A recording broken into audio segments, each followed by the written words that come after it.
Assalamualaikum warahmatullahi wabarakatuh. Kami dari kelompok 2 ingin presentasikan dengan judul jenis-jenis serangan terhadap jaringan, yang disusun oleh kelompok 2 Andi Saputra, Muhammad Ramulia Siregar, dan Irham Saputra, saya sendiri. Sebelum kita mengenal apa saja yang serangan terhadap jaringan, mari kita sedikit mengenal apa itu jaringan. Jaringan adalah sebuah sistem yang terdiri atas komputer-komputer yang didesain untuk dapat berbagi sumber daya, berkomunikasi, dan dapat mengakses informasi dalam tambahan web. Tujuan dari jaringan komputer adalah agar dapat mencapai tujuannya. Setiap bagian dari jaringan komputer dapat meminta dan memberikan layanan atau service. Pihak yang meminta atau menerima layanan disebut dengan klien, dan yang memberikan atau mengirim layanan disebut dengan badan atau server. Desain ini disebut dengan sistem client server dan digunakan pada hampir seluruh aplikasi jaringan komputer. Jaringan komputer terbagi berdasarkan 4 bagian. Yang pertama, berdasarkan jangkauan geografisnya. Yang kedua, berdasarkan topologi jaringan. Yang ketiga, berdasarkan media transmisi data. Yang keempat, berdasarkan distribusi sumber informasi atau data. Yang pertama, berdasarkan jangkauan geografisnya, jaringan dibagi menjadi 3. Yang pertama, jaringan LAN, jaringan MAN, dan jaringan WAN. Jaringan LAN, Local Area Network atau LAN, adalah jaringan komputer yang jaringannya hanya mencakup wilayah kecil, seperti jaringan komputer kampus, gedung, kantor, dan rumah, atau sekolah, atau yang lebih kecil. Saat ini, kebanyakan LAN berbasis pada teknologi IEEE 802 Ethernet yang menggunakan perangkat switch yang mempunyai kecepatan transfer data 10, 100, atau 1000 megabit per second. Jaringan MAN, Metropolitan Area Network, atau yang singkat dengan MAN, adalah suatu jaringan dalam suatu kota dengan transfer data berkecepatan tinggi yang menghubungkan berbagai lokasi seperti kampus, perkantoran, pemerintahan, dan sebagainya. Jaringan MAN adalah gabungan dari beberapa jaringan LAN. Jangkauan dari jaringan MAN ini 10 hingga 50 km. Jaringan WAN, jaringan area luas, Wide Area Network, atau yang disingkat dengan WAN, merupakan jaringan komputer yang mencakup area yang besar. Sebagai contoh yaitu jaringan komputer antar wilayah, kota, atau bahkan negara, atau dapat didefinisikan juga sebagai jaringan komputer yang membutuhkan router dan saluran komunikasi publik. Berdasarkan topologi jaringan, topologi jaringan adalah suatu cara untuk membuat sejumlah komputer saling berhubungan satu sama lain, baik menggunakan kabel maupun kabel. Biasanya tujuan topologi jaringan adalah demi kemudahan pertukaran informasi. Topologi jaringan seringkali dipakai suatu perusahaan, lembaga, ataupun badan institusi agar anggota bisa saling melakukan komunikasi dengan cepat dan aman. Macam-macam topologi jaringan. Yang pertama, topologi ring. Yang kedua, topologi star. Yang ketiga, topologi tree. Yang keempat, topologi mesh. Yang kelima, topologi hybrid. Yang keenam, topologi linear. Yang ketiga, berdasarkan media transmisi data, jaringan dibagi menjadi 2. Jaringan berkabel, wired network. Pada jaringan ini, untuk menghubungkan suatu komputer dengan komputer lain diperlukan penghubung berupa kabel jaringan. Kabel jaringan yang berfungsi dalam mengirim informasi dalam bentuk sinyal listrik antara komputer jaringan. Yang kedua, jaringan netkabel, atau yang sering kita dengar yaitu WiFi, merupakan jaringan dengan medium berupa gelombang elektromagnetik. Pada jaringan ini tidak diperlukan kabel untuk menghubungkan antara komputer karena menggunakan gelombang elektromagnetik yang akan mengirimkan sinyal informasi antara komputer dan jaringan. Yang keempat, berdasarkan distribusi sumber informasi atau data, jaringan dibagi menjadi 2. Yang pertama, jaringan terpusat. Yang kedua, jaringan terdistribusi. Jaringan terpusat, jaringan ini terdiri dari komputer klien dan server, yang mana komputer klien yang berfungsi sebagai perantara untuk mengakses sumber informasi atau data yang berasal dari satu komputer server. Yang kedua, jaringan terdistribusi merupakan perpaduan beberapa jaringan terpusat sehingga terdapat beberapa komputer server. yang saling berhubungan dengan klien membentuk sistem jaringan tertentu.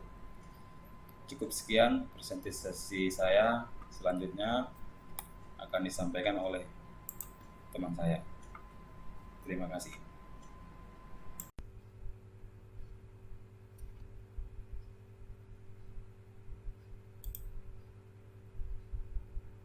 Adalah sebuah komputer yang didesain untuk memproses permintaan atau request dan mengirim data ke komputer lain melalui internet atau jaringan lokal. Serangan terhadap jaringan. Dengan berkembangnya teknologi keamanan jaringan ternyata tidak bisa menjamin sepenuhnya. Oleh karena itu, untuk melindungi sistem Anda dari serangan attacker, berbagai cara akan attacker untuk dapat mengganggu sistem Anda, seperti dengan cara membanjiri trafik pada jaringan sehingga dapat menghabiskan resource pada server. Berbagai jenis serangan pada jaringan komputer. 1. Spoofing. Spoofing adalah serangan yang dilakukan attacker dengan cara memalsukan data sehingga attacker terlihat seperti host yang dapat dipercaya. Terdapat 3 jenis spoofing. 1. IP spoofing adalah teknik yang digunakan dengan cara memalsukan source IP address sehingga IP address aslinya tidak dapat dilacak ketika pengiriman paket. 2. DNS spoofing adalah teknik yang digunakan untuk mengambil alih DNS server sehingga DNS dan IP address sebuah situs akan dilakukan ke server sang pelaku. Identity spoofing adalah teknik penyusupan menggunakan identitas secara resmi untuk mengakses segala sesuatu dalam jaringan secara ilegal. 2. DDoS atau Distributed Denial of Service. DOS, Denial of Service, merupakan jenis serangan terhadap server pada suatu jaringan dengan metode menghabiskan source yang dimiliki server sampai server tersebut tidak dapat menjalankan fungsinya. Ada beberapa cara yang biasanya dilakukan attacker, yaitu 1. Dengan cara membanjiri trafik dengan banyak data sehingga data dari host yang terdaftar tidak dapat masuk ke dalam sistem. 2. Dengan cara membanjiri trafik dengan banyaknya request terhadap server sehingga request dari host yang terdaftar tidak dapat dilayani oleh server. Dan yang ketiga, mengganggu komunikasi antara server dengan host yang terdaftar dengan berbagai cara, seperti salah satunya bisa dengan mengubah informasi konfigurasi sistem. 3. Paket sniffing. Paket sniffing merupakan teknik pencurian data dengan cara memonitoring yang menganalisis setiap paket data. Biasanya attacker melakukan serangan ini menggunakan tools Wireshark dan Netcard untuk mencuri password dan pengambilan data-data penting lainnya. Dan yang ketiga, berikut merupakan tahap-tahap cara kerja paket sniffing. Ada 4 paket sniffing yang dengan cara pekerjaannya. 1. Collection, merubah interface yang digunakan menjadi permission kode dan kemudian mengelompokkan paket data yang lewat. 2. Conversion, mengkonversikan data binary dalam data yang mudah dibaca atau dipahami. Dan yang ketiga, analisis. Setelah itu, data diklarifikasikan ke dalam blok protokol sesuai dengan sumber data tersebut. 4. Pencurian data. Setelah data diklarifikasikan menggunakan attacker dapat mencuri datanya. 4. DNS poisoning merupakan jenis serangan dengan cara memberikan informasi IP address yang palsu untuk mengalihkan trafik. Biasanya cara ini dipakai attacker untuk menyerang situs-situs e-commerce dan banking. Attacker juga dapat membuat server palsu yang memiliki tampilan yang sama dengan situs yang sebenarnya. 5. Trojan horse merupakan salah satu jenis malicious software malware yang dapat merusak sebuah sistem. Trojan ini dapat digunakan untuk memperoleh informasi dari target seperti password, sistem log, dan lain-lain, dan dapat memperoleh hak akses dari target Trojan merupakan software yang berbeda dengan virus atau worm karena Trojan ini bersifat straight dalam beroperasi. Ada beberapa jenis Trojan dan 3 diantaranya yaitu 1. Pencurian password. Jenis Trojan ini dapat mencuri password yang disimpan di dalam Trojan atau sistem dengan cara membuat tampilan seolah-olah tampilan login dan menggunakan host memalsukan passwordnya pada saat login, kemudian password tersebut akan dikirimkan ke attacker. 2. Keylogger. Jenis Trojan akan merekam semua yang diketikkan oleh host dan mengirimkannya ke attacker. Dan yang ketiga, RAT atau Remote Administrator Tools. Jenis Trojan ini mampu mengambil ahli kontrol secara penuh terhadap sistem yang dapat melakukan apapun yang attacker mau, dari jarak jauh ataupun mau jarak dekat, seperti membuat format hard disk dan mengedit dan menghapus data dan lain-lain. 6.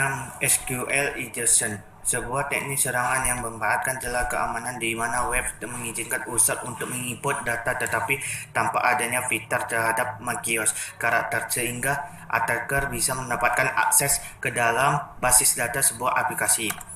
Inputan tersebut biasanya dimasukkan ke dalam bagian-bagian tertentu pada web yang berhubungan dengan database dari situs tersebut. Attacker biasanya memasukkan data link yang mengarahkan korban menuju web yang digunakan attacker untuk mengambil informasi atau data pribadi dari korban.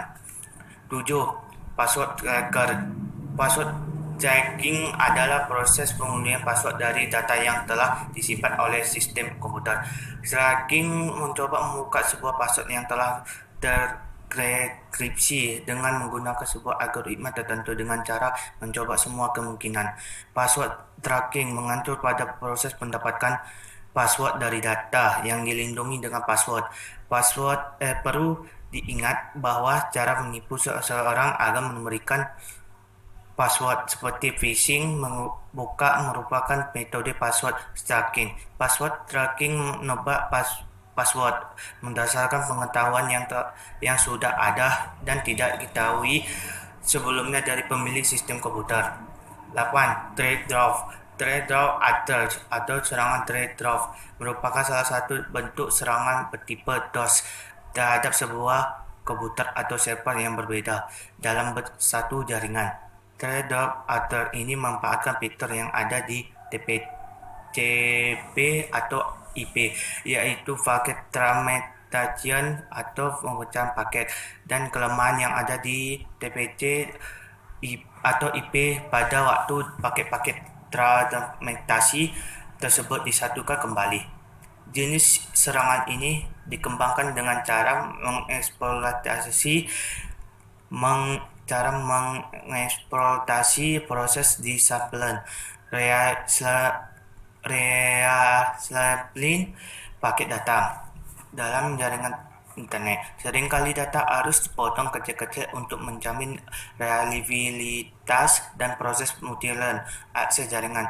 Potongan paket ini kadang harus dipotong ulang menjadi lebih kecil lagi pada saat disalurkan melalui saluran Wide Area Network WAN agar dapat saat melalui saluran WAN yang telah di-reaplan proses pengalihan data menjadi lebih reliable. Akibat atau dapat serangan pada waktu server yang tidak terproteksi menerima paket-paket seringkali overflowing ini menimbulkan sistem yang crash dan reboot di ujung di sebelah sana. 9. Brute version attacks. Brute version adalah serangan yang dilakukan untuk membobol password dengan cara mencoba setiap password sampai akhirnya menemukan password yang tepat. Peretas akan menggunakan algoritma yang menggabungkan huruf, angka, dan simbol untuk menghasilkan password untuk serangan tersebut, seperti mencoba menggunakan kata password yang ditulis dan dikomunikasikan dengan simbol sehingga menjadi password. Pada umumnya, para peretas memiliki word disk dalam jumlah yang banyak untuk menebak kemungkinan password. Serangan ini dapat memakan waktu beberapa menit, beberapa bulan, atau bahkan beberapa tahun, tergantung dari berapa kuat password yang digunakan oleh target sasaran. 10. SYN fraud. SYN frauding adalah istilah teknologi informasi dalam bahasa Inggris yang mengacu kepada salah satu jenis serangan denial of service yang menggunakan paket-paket SYN. Paket-paket SYN adalah salah satu jenis paket dalam protokol transmission control protokol yang dapat digunakan untuk membuat koneksi antara dua host dan dikirimkan oleh host yang hendak membuat koneksi. Sebagai langkah pertama pembuatan koneksi dalam proses TTP Trendwise Arkan. Dalam sebuah serangan SYN frauding, penyerang akan mengirimkan paket-paket SYN ke dalam port yang sedang berada dalam keadaan listening, yang berada sumber yang menunjukkan sistem aktual, tetapi paket-paket SYN dalam serangan ini didesain sedemikian rupa sehingga paket-paket tersebut memiliki alamat sumber yang tidak menunjukkan sistem aktual. Ketika target menerima paket SYN yang telah dimodifikasi tersebut, target akan merespon dengan sebuah paket SYN atau ACK yang ditunjukkan kepada alamat yang tercantum di dalam SYN. Paket yang ingin terima, yang berarti sistem tersebut tidak ada secara aktual, dan kemudian akan menunggu paket acknowledgement domain ACK sebagai balasan untuk melengkapi proses pembuatan koneksi.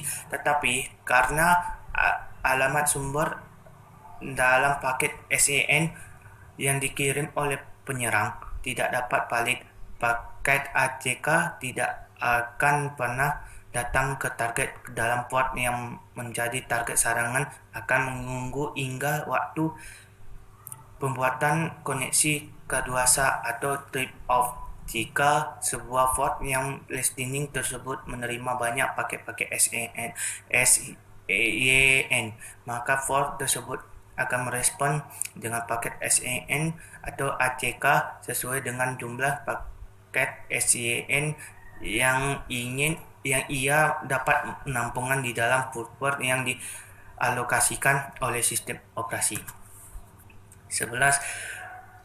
Port scanning adalah aktivitas yang dilakukan untuk memeriksa status port TCP dan UDP pada sebuah mesin. Banyak aplikasi yang menawarkan fasilitas untuk melakukan pemeriksaan port pada sebuah mesin seperti NetChart, Unicorn Chart, Nmap, dan lain. Nah, untuk bahasan kali ini adalah kita akan menggunakan aplikasi Nmap.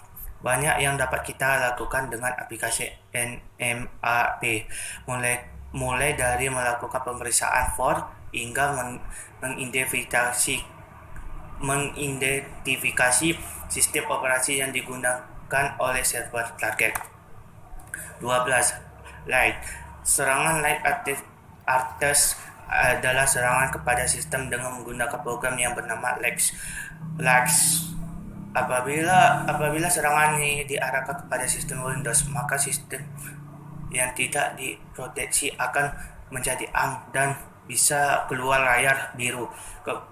Demikian pula apabila serangan diarahkan ke sistem Unix versi lama, maka sistem akan Jika serangan diarahkan ke sistem Windows NT, maka sistem akan sibuk dengan guna CPU mencapai 100% untuk beberapa saat sehingga sistem terlihat seperti macet. Program light menyerang server yang ditunjuk dengan mengirimkan paket palsu yang seolah-olah berasal dari server yang dituju. Dengan kata lain, shortcut dan destination, dan paket dibuat seakan-akan akan berasal dari server yang dituju. Akibat server yang diserang menjadi bingung. Cara menjaga keamanan sistem IT. Teknologi terus maju dan berkembang seiring dengan berjalannya waktu. Dengan perkembangan teknologi tersebut, banyak keuntungan yang didapatkan manusia, seperti dapat membantu percepatkan pekerjaan manusia meningkatkan kualitas layanan, permudah proses transaksi keuangan lainnya. Tidak hanya dilihat dari segi keuntungan, namun segi keamanan teknologi itu sendiri juga harus diperhatikan. Anda harus mengetahui 10 cara agar keamanan sistem IT akan terjaga sebagai berikut. 1. Protect with password. 2. Tracing server system. 3. Conduce Crashing and background crash. 4. Profligate flashes training. 5. Upload email attachments. 6. Add up and callbacks. 7. Train behavioral tracking. 8. User virus screening. Keep software up to data. 9. Keep sensitive data off the cloud. 10. Stay vulnerable. Sekian dari presentasi ini.